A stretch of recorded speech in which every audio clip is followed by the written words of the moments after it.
আসসালামু আলাইকুম। আজকে আমি আলুর দম রান্না করব। পেঁয়াজটাকে দিয়ে দিয়েছি চুলাতে, দিয়ে দেবো লবণ তেলের সাথে। তেলটা ব্রাউন কালার, পেঁয়াজটা ব্রাউন কালার হয়ে আসলে মশলাটা দিয়ে দেব। এখন দিয়ে দেবো মশলাগুলো। আমি সব মশলা একসাথে পেস্ট করে নিচ্ছি। আদা বাটা, জিরা বাটা, ফাঁকি পাউডার ওটাকে একসাথে করে নিচ্ছি। তারপরে আপনার মরিচ, হলুদ সব কিছু এখানে আছে, ধনিয়া, জিরা একসাথে এটাকে অনেকক্ষণ ভিজিয়ে রেখেছিলাম। এভাবে রান্না করলে পুরো বাটা মশলার একটা ঘ্রাণ আসছে। অবশ্যই এভাবে একদিন রান্না করবেন। দিয়ে দেবো একটু পানি, দিয়ে দেবো এখন টমেটো এটার সাথে একসাথে, তাহলে গলে যাবে। আর আলাদা করে করতে হবে না,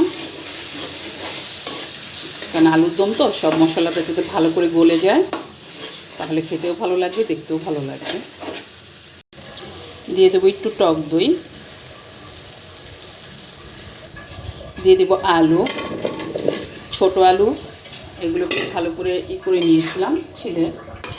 এখন এটা দিয়ে রান্না করব। এভাবে একদিন রান্না করে খাবেন, খালিও খেতে পারেন, রুটি দিয়েও খেতে পারেন, ভাত দিয়েও, যেটা ইচ্ছা। অনেক মজা হয়। ওইভাবে একদিন বাসায় ট্রাই করবেন।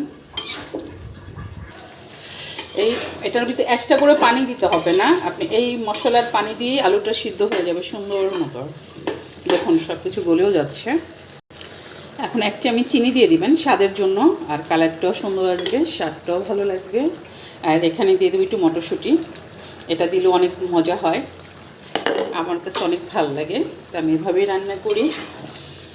তো অবশ্যই ভিডিওটা ভালো লাগলে একটা লাইক, কমেন্ট, শেয়ার করবেন, পেজটাকে ফলো করবেন, ইউটিউব চ্যানেলটাকে সাবস্ক্রাইব করবেন, ভালোবাসা দিবেন। দিয়ে দেব একটু ধনিয়া পাতা। অনেক মজা হয় এভাবে, আপনি খালিও খেতে পারবেন, ভাতের সাথে, রুটির সাথে, পরোটার সাথে। একদিন রান্না করবেন।